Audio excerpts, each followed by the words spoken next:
I am a chef, so I apologize for the notes. Believe it or not, some of us don't want to be in the spotlight very often.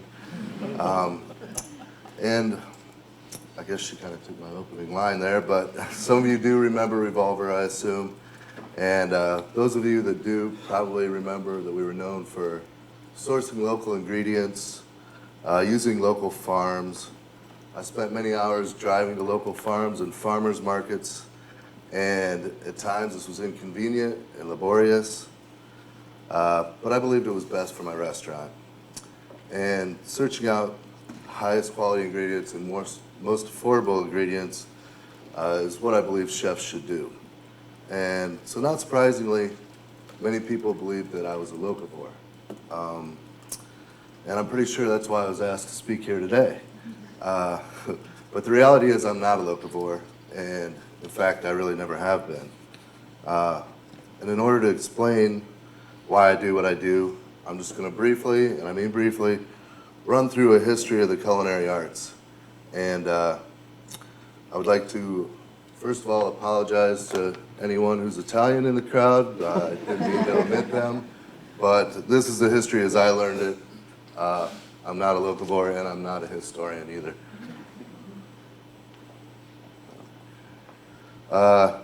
Auguste Escoffier, he's accredited with legitimizing the profession of cooking. He set rigid standards not only for his staff, but for cuisine in general.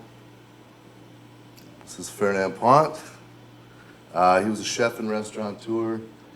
He inspired a generation of chefs and really defined modern cuisine for the middle part of the 20th century. These are Ferdinand Pointe's disciples.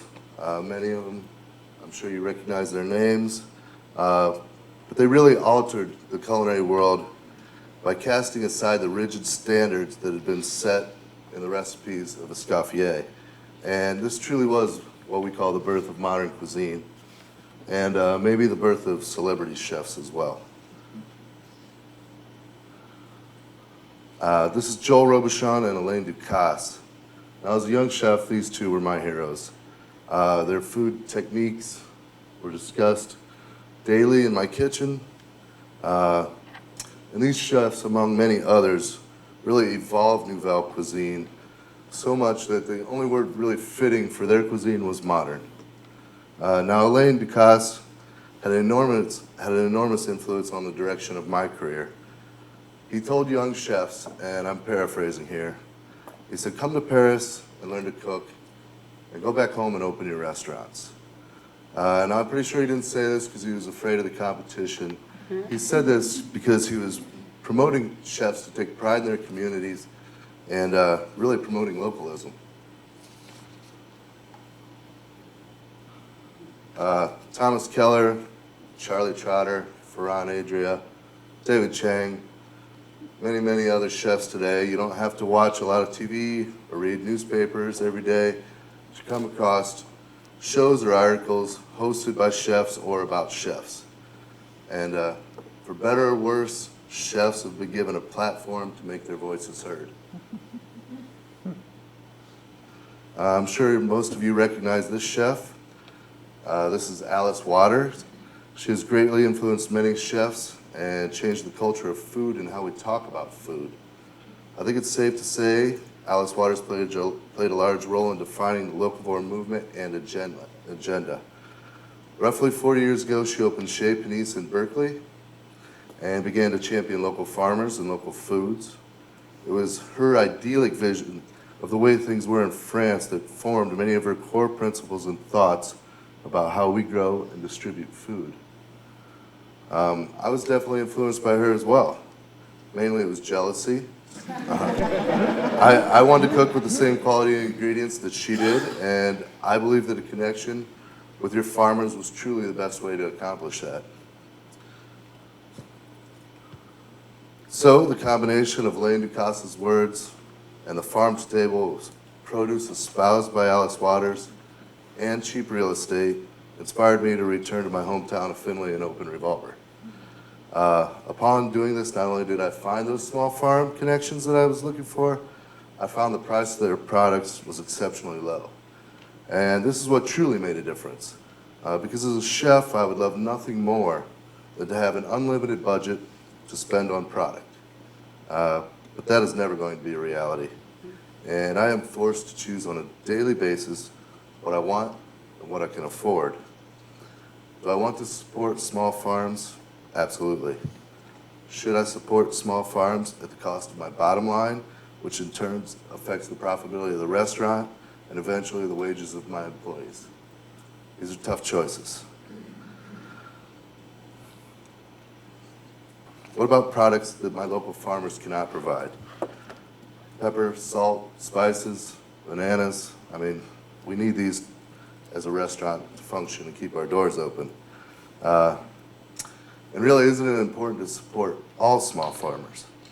And this really speaks to how I feel about localism in general. Buying local is important. The economic health of our community depends on it.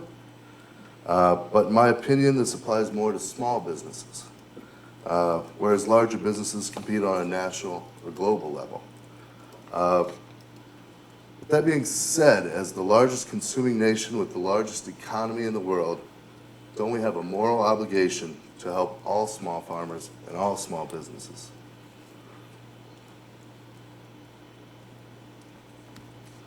The main reason why I'm not a locavore is that one of the fundamental beliefs of the locavore movement is that by reducing the distance your food travels, you are reducing energy consumption and carbon emissions. Studies have shown this reduction is minimal at best. I'm not saying that being a locavore doesn't have its merits, but the truth is there are many more pressing issues we should address first. The overfishing of the oceans. Eating less ocean fish should be a priority. If we truly want to reduce our carbon footprint, then we should eat less beef. Eating less beef should be a priority. This is my butcher Ivan. He's a good guy. He's a family man. I really like Ivan. He raises happy cows. He works hard. So if you see Ivan, do not tell him what I just said about beef.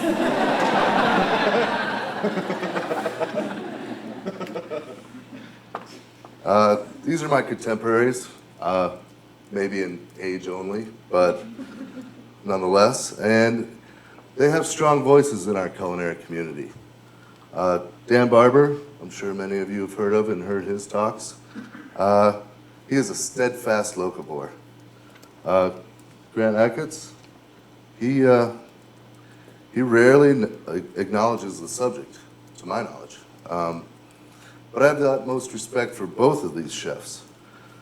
Dan has used his position of influence to affect change in public policy, and Grant has used his influence to challenge farmers worldwide to produce the highest quality ingredients.